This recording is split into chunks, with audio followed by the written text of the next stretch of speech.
جدير مديحي عالم العصر قائد وبدر ظلام الجهل للجهل طارد أرى مركبي نحوك طرف البلاغة الذي شأوه في درك وصفك جائد قدي مركبا حتما فيوضات ربنا إذا جف عقلي أو إن الفكر والصلاة والسلام جامد. على أشرف المرسلين سيد الأولين والآخرين سيدنا وحبيبنا وشفيعنا ونبينا مولانا محمد وعلى آله وصحبه أجمعين ورضي الله تبارك وتعالى عن قطب العارفين وإمام الصديقين مولانا أبي العباس أحمد بن محمد التجاني وخلفائه المهتدين وبطريقة الفائزين الرابحين. أما بعد، سيد النظيفي رضي الله تعالى عنه لي وأصلي على النبي وأسمي قصيدتي بياقوتة فريدة في طريقة تجانية للختم والقطب أحمد التجاني المضاوي وفاسي تربتي. Donc, dit que je formule mes prières et donc mes salutations sur le prophète sallallahu alayhi wa sallam, et je nomme cette versification, je lui donne le nom de perle singulière, Yaqutatul Farida. Donc, et je l'ai rédigé fi tariqati tijaniyati au sujet, donc donc au sujet de la tariqa, de la voie tijani, et qui est l'il khatmi pour le sceau, c'est-à-dire le sceau des saints, wal qutb et le pôle, c'est-à-dire donc le pôle caché, Ahmed Tijani, al-Madawi, donc Tijani, on en a parlé, que voilà, ce qu'on a dit que c'était donc les tribus de ses oncles, voilà, et que son grand-père, son arrière-grand-père, donc le quatrième, qui s'appelle Sayyid Muhammad radiyallahu ta'ala anhu, qui était un des plus grands saints, et un saint qui a marqué son époque, qui faisait partie donc de Mafatih al-Kunuz, comme le dit Sayyid Ahmed Tijani radiyallahu ta'ala anhu, qui donc s'est installé à Aïn Madi et qui a eu une épouse parmi eux. Et donc c'est pour cela qu'on les appelle Tijani. Voilà. Et que donc c'est la famille de son de ses oncles. Voilà. Donc Cheikh Ahmed Tijani radiyallahu ta'ala anhu a vu le jour à Aïn Madi, comme nous l'avions vu, aussi à l'an 1150. Donc 1150, donc environ c'est 1737 après Jésus-Christ, comme on dit. Voilà. Donc c'est 1150 de l'Hégire, comme nous l'avions vu, et on a parlé aussi autour de ce chiffre, de cette date. Donc Cheikh Tijani a appris le Coran et l'a mémorisé à l'âge de 7 ans, comme nous l'avions vu, et d'un maître qui lui a une grande sainteté, et qui a même vu en rêve Allah subhanahu wa ta'ala. Il s'appelle Sayyid Muhammad Hamou At-Tijani, qui a vu même Allah subhanahu wa ta'ala en rêve, et a récité devant lui tout le Coran avec la riwaya, la version de Wash, c'est-à-dire de l'imam Wash de Nafia, et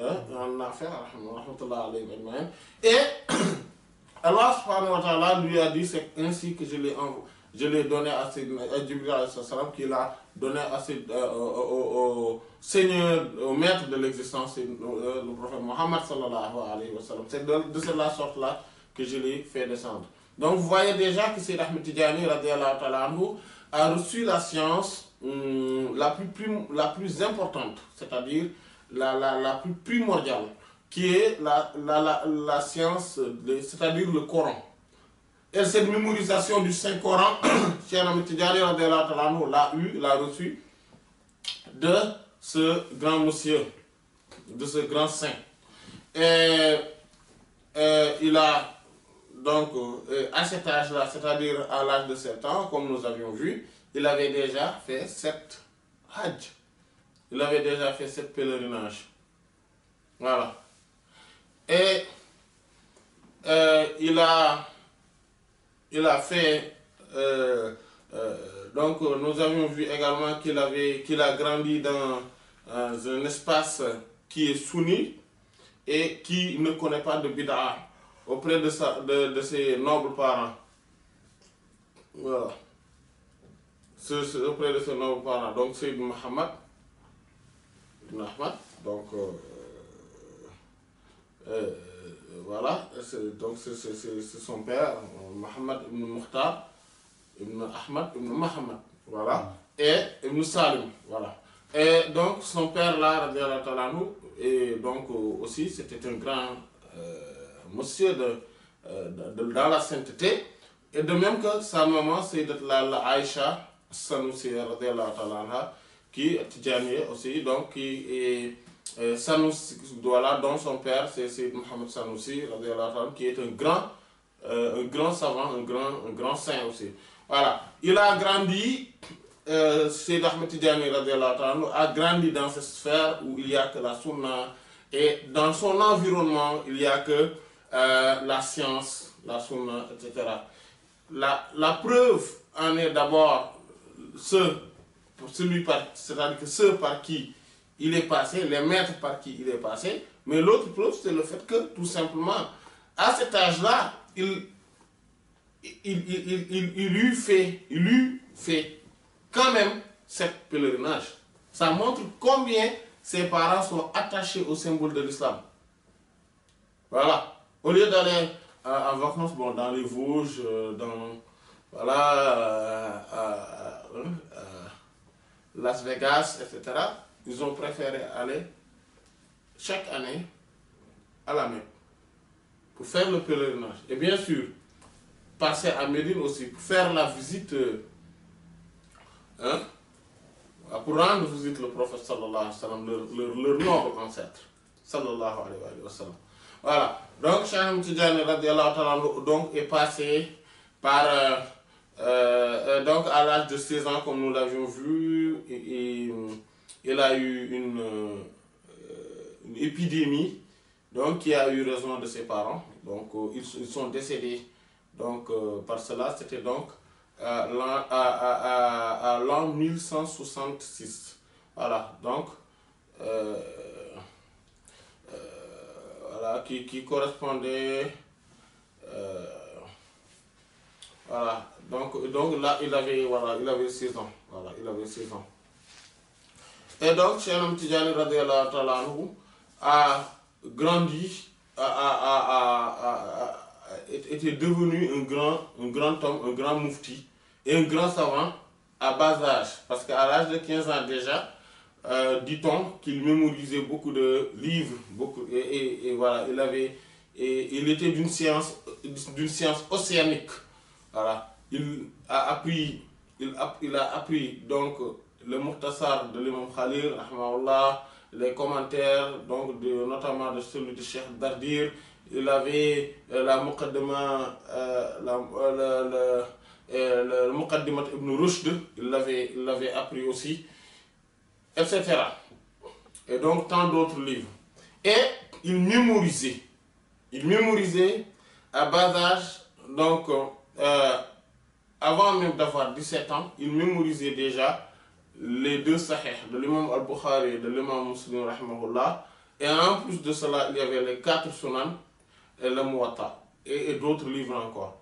C'est-à-dire que le sunan de l'imam Abu Daoud, al-Tirmidhi, al-Nasa'i, Ibn Majah rahmatullah al-Jami'. Et il était connu, il était une référence déjà à son âge dans toute cette zone géographique-là, de l'Algérie et tout ce qui est aux alentours. Voilà, vu qu'il était connu comme étant un des plus grands savants de cette époque.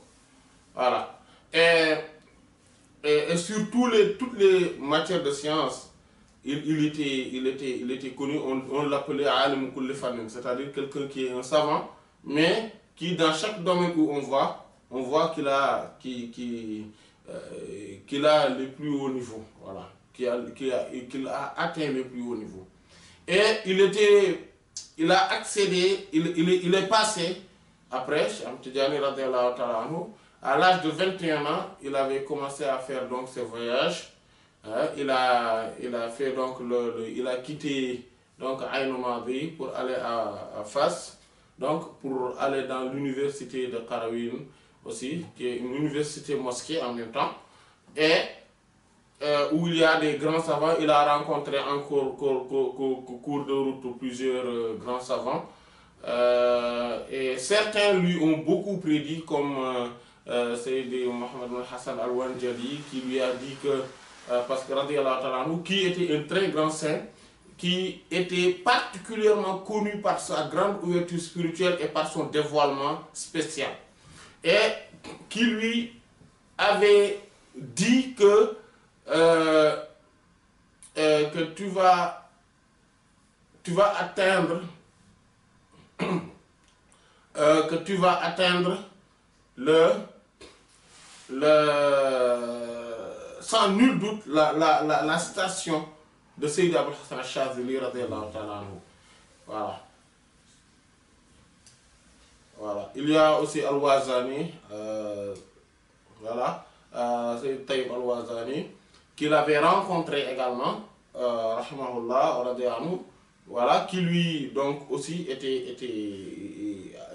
avait beaucoup de spécificités, dont le fait que celui qui le voit, celui qui voit celui qui le voit jusqu'à 7 fois, fera partie des pensionnaires du paradis. Et que le Cheikh Ahmed Tidjani l'avait vu et avait pris cela de lui. Donc c'est de cette chaîne-là que Cheikh Omar nous disait que moi aussi j'ai pris cela de Sayyid Mohamed Ghali, qui lui avait dit que cela n'était pas sa spécificité, mais bien plutôt celui de Sayyid Tayyib al-Wazani, qui lui avait donné à Cheikh Ahmed Tidjani, qui lui avait donné à Sayyid Mohamed Ghali, qui lui l'a donné à Cheikh Omar al-Fouti, an al-Jami', et Cheikh Ahmed Tidjani a rencontré d'autres comme As-Saqali, etc. Il a rencontré d'autres grands savants, et même à Fès, quand il est arrivé, il a rencontré aussi d'autres, dont At-Tawash, etc. Il a pris pour certains d'entre eux, il a pris des écrits, il a pris des huiles, mais à chaque fois qu'on voulait lui imposer une retraite spirituelle ou des choses de ce genre, ou un isolement, il refusait, parce que son ambition était au-delà de tout cela. Voilà. Et ça, c'est son premier voyage à Fès. Voilà. Et donc, après, sur le chemin de retour aussi, il en a rencontré des saints, des grands, etc. Il a fait plutôt, après le pèlerinage à la Mecque, il a visité l'Égypte, où il a rencontré aussi Sayyid Mahmoud al-Kurdi, et bien avant lui, donc d'autres, il avait rencontré Sayyid al-Hindi à la Mecque, qui lui a tout donné, sans même parler avec lui, parce qu'il ne pouvait pas, il était dans un khalwa, et il lui a dit que c'est toi qui m'as hérité. Voilà. C'est par correspondance qu'ils ont communiqué. Voilà. Et voilà, il y a tant d'autres personnages qu'il a rencontrés. Quand il a rencontré Sayyid Mahmoud al-Kurdi, qui était le dernier parmi ceux c'est le dernier cheikh qu'il a rencontré avant d'avoir cette grande ouverture spirituelle à Abu Samboun. Le Fath al-Akbar, à l'âge de 46 ans, où le prophète sallallahu alayhi wa sallam,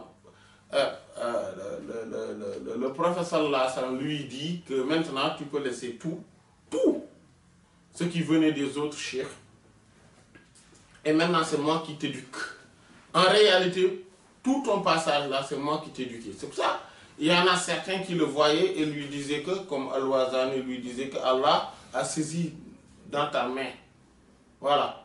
C'est Allah qui saisit ta main. Et quand d'autres lui disaient que voilà, que à chaque fois qu'on lui dit tu vas arriver dans tes stations, etc., il lui dit mais d'où tu prends cela? C'est de la part d'Allah subhanahu wa ta'ala. Voilà. Et donc, lui, il a toujours été, on lui a prédit, donc pas qu'une seule fois, mais au minimum 2 fois, qu'il va atteindre la station de Abul Hassan al-Shazili radiallahu ta'ala anhu. Et le Cheikh Ahmed Tidjani radiallahu ta'ala anhu disait que toutes les tariqas rentrent dans la Shaziliya et que la Shaziliya les confisque. Les confisque, c'est-à-dire donc les détruisent dans le sens les confisque. Juste à part la tariqa Tidjaniya. La tariqa Tidjaniya, c'est la Shaziliya et tous les autres qui rentrent dedans et qu'elle les confisque. C'est-à-dire que quand on rentre dans la Tidjaniya, on a toutes ces tariqas-là et tous leurs bienfaits, tous leurs mérites qui sont dans la Tidjaniya. Et que le cachet de la Tidjaniya est encore plus fort et au-dessus de tous les cachets de toutes les autres tariqas. Et c'est pour cela que, donc, pourquoi? Pour cause, il y a le sceau des saints, qui est le pôle caché, radiallahu ta'ala anhu, qui est le cheikh de cette tariqa. Donc, Cheikh Ahmed Tidjani, radiallahu ta'ala anhu, wardawa nabi, a pris de pas mal de cheikhs. Déjà lors de son premier voyage, il a pris donc beaucoup de tariqas, dont la Shaziliya, surtout la Taïbiya Shaziliya, qui est appelée Wazaniya également. Il a pris de la Nasriya, il a pris la Qadriya, etc. Il a donc pris plusieurs tariqas. Mais le dernier qu'il avait pris, en tout cas, qu'il avait accepté de prendre et de donner le zikr, c'est-à-dire il accepte de jouer le rôle de muqaddam dans cette tariqa, c'est la tariqa khalwatiya. Et que Sayyid Mahmoud al-Kurdi radiallahu ta'ala anhu lui disait, lui a dit qu'il fallait qu'il l'avait nommé muqaddam et qu'il pouvait éduquer les gens avec le wird de la khalwatiya. Il avait refusé. Il lui dit, mais donc, fais-le et c'est moi qui garantis tout. Et c'est là où il donnait la tariqa khalwatiya. C'est pour cela qu'il y a beaucoup de ses disciples qu'il a donné la tariqa khalwatiya, comme Sayyid Mohammed al-Mishri, comme Sayyid Ali al-Harazim, etc. radiallahu ta'ala anhum ajma'in. Et même Sayyid Mohammed al-Ghali radiallahu ta'ala anhu avait pris aussi la khalwatiya.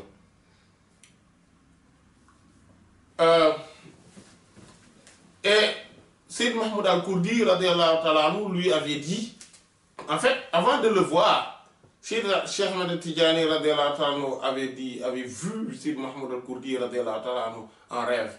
Et quand il l'a rencontré, sans rien lui dire, Sayyid Mahmoud al-Kurdi radiallahu ta'ala anhu lui avait parlé de cela. Il lui avait dit que qu'est-ce que tu veux? Il lui dit que je veux atteindre la Qutbaniyatul Uzma, c'est-à-dire la station des pôles suprêmes. Il lui a dit, mais laka afdal min zalika, tu as beaucoup mieux que tout cela. Voilà. Et il lui a raconté donc ce rêve en lui disant mais je vous ai vu en rêve, je vous ai vu en rêve et vous m'aviez dit que je vous ai dit que là mon corps est un acier, et en fer plutôt, en fer, hadid. Voilà. Mon corps est en fer et vous l'avez transformé, et vous me dites que oui, je vais vous le transformer en or, et vous l'avez fait. Vous avez transformé tout mon corps en or dans le rêve. Sayyid Mahmoud al-Kurdi radiallahu ta'ala a dit que ce que vous avez vu là, c'est exactement ce qui s'est passé.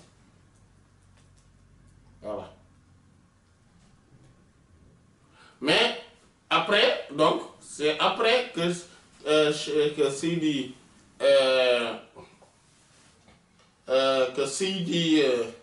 que Cheikh Ahmed Tidjani radiallahu ta'ala anhu a eu le Fath al-Akbar. Donc il a eu la grande ouverture à l'âge de 46 ans. Et vous savez, 46, le poids mystique, la valeur numérique de 46, ça correspond à quoi? Ça correspond à Wali, c'est-à-dire le saint. Et bon, ça correspond à d'autres choses, mais voilà, ça correspond au saint. Et dans cette chose, dans cet événement, il y a plusieurs leçons à tirer. Parmi les leçons à tirer, il y a le fait que Cheikh Ahmed Tidiane radiallahu ta'ala anhu, avant d'accéder à cela, avait fait le tour, avait rencontré plusieurs maîtres, avait pris à profiter de leurs enseignements, et même avant cela, à bas âge déjà, il a appris ce que tout savant devrait apprendre. Donc il a eu les sciences exotériques. Dans les sciences exotériques, il a appris les livres et il enseignait aussi. Radiallahu ta'ala anhu wa anna bihim. Il enseignait aussi. Et le tour de ces grands saints qu'il a fait et qu'il a pris d'eux et qui lui ont, malgré leur excellente annonce, leur excellente nouvelle qu'il lui annonçait, il était toujours lucide et il était toujours dans sa vision, c'est-à-dire dans son objectif. Voilà. Et ça, c'est extrêmement important. C'est-à-dire qu'il faudrait toujours avoir un objectif dans la vie, surtout pour un cheminant. Voilà. Et l'objectif, c'est quoi? C'est Allah. Subhanahu wa ta'ala. Et quand il a traversé donc tout cela, en fait, lui, ayant un objectif, c'est-à-dire atteindre la grande station des pôles suprêmes, et en réalité, il avait plus que cela. Parce que Allah subhanahu wa ta'ala lui voulait pour lui-même. Le prophète sallallahu alayhi wa sallam a pris sa main depuis le bas âge, parce que, Inch'Allah, on le verra dans ses rêves, quand il était, voilà, qu'il voyait, etc. Et on voyait qu'il rêvait du prophète sallallahu alayhi wa sallam, qui lui disait que Allah est avec toi. Vas-y, continue. Voilà, etc. Et le prophète sallallahu alayhi wa sallam aussi, lui, voilà, où il apprenait Wadduha jusqu'à Fatarda, voilà, en disant, voilà, il lui a regardé en lui disant, dis Amin. Demande ce que tu veux. Et moi, je vais dire Amin. Demande ce que tu veux. Et moi, pour le prophète sallallahu alayhi wa sallam, je vais dire Amin. Voilà. Donc, il y a tout cela. Il y a tout cela qui relève donc de ce que Allah subhanahu wa ta'ala voulait de lui, mais lui, il était là encore lucide et il avait les efforts, il avait fourni les efforts qu'il fallait pour arriver au résultat escompté et pour arriver à son objectif.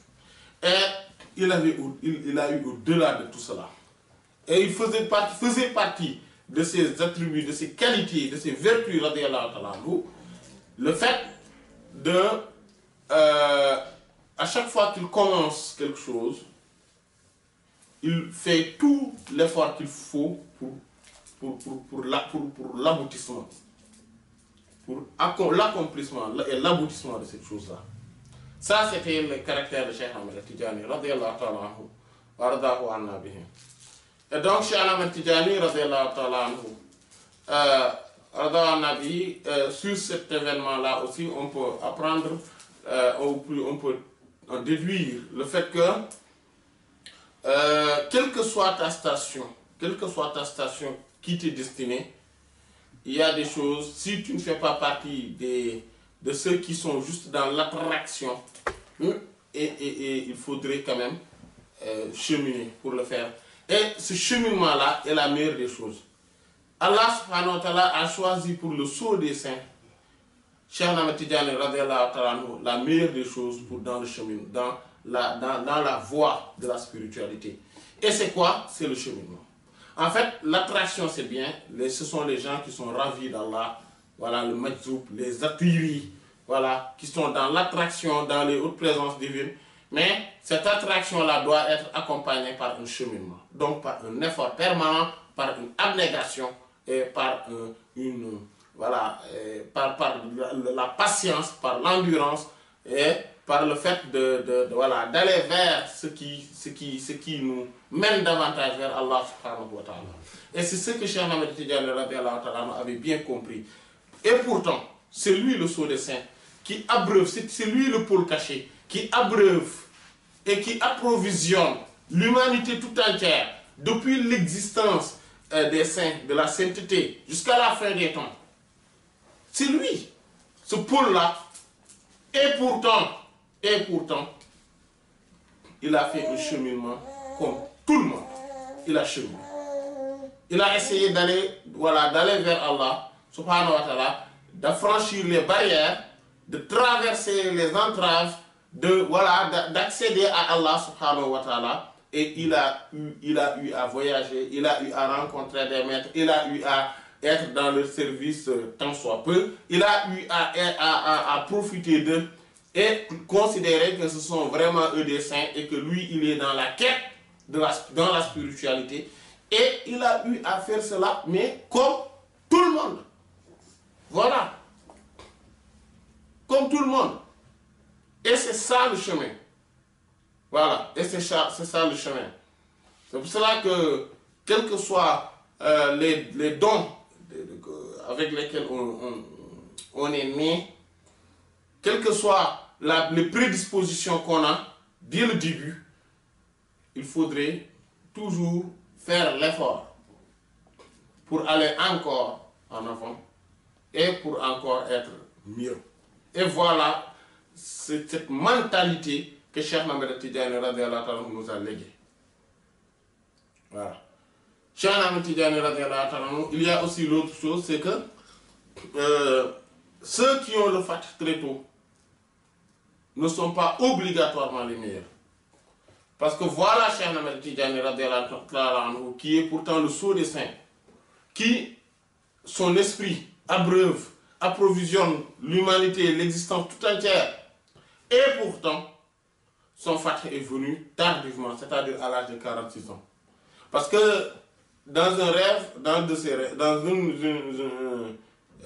ses rêves, ou dans l'un de ses rêves, il a vu le prophète sallallahu alayhi wa sallam faire la prière quand il était enfant. Il faisait la prière et il faisait ses ablutions pour aller le rattraper le plus rapidement possible, c'est-à-dire que pour prier en groupe avec lui. Et il s'est précipité, mais dans le premier raka, l'a échappé.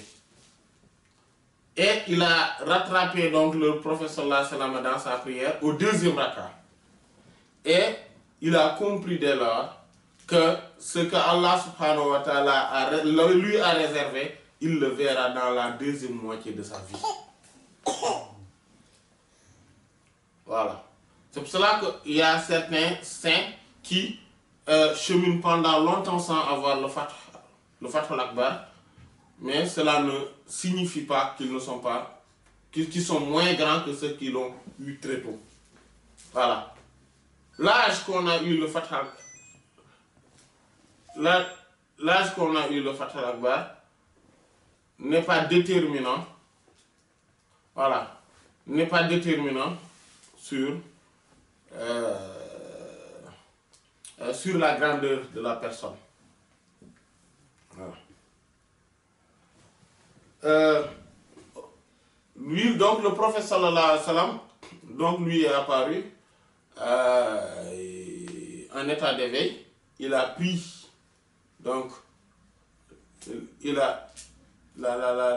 lui a donné, il lui a dit que maintenant laisse tout ce que les autres te donnaient et attache-toi, c'est moi qui suis ton maître. Et en réalité, c'est moi qui te faisais passer partout où tu es passé. En fait, c'est moi qui est ton maître en vrai. Voilà. Laisse tout. Et accroche-toi à quoi? Accroche-toi à ce que je te donne. Et dès lors, il lui a donné donc, au début de la Tidjaniyya, il lui a donné de Astaghfirullah, le wird d'abord, Astaghfirullah, 100 fois, et la salat al-Fatihi, la salat ala nabi 100 fois, etc. Voilà, donc il y a plusieurs étapes entre tout cela. Voilà, après, il est parti à Fès, donc à Fès pour maintenant s'y installer. Voilà, et voilà, c'est là où voilà, c'est pour ça qu'on dit au Fassi et Tourbati, donc il est, donc sa demeure finale hein, était à face dans notre monde exotérique. Et comme c'était le jour de jeudi 17 Shawwal, après avoir accompli la prière obligatoire du Subh. L'an 1230, donc 1815 après Jésus-Christ, à l'âge de 80 ans. Voilà. Voilà. Donc il a vécu 80 وما ans. لي بقول فيك إلا شهدته شهادة حق ليس فيه زوائد بل اسمك عنوان العلا فيك خالد محمد أنت المصطفى أنت عابد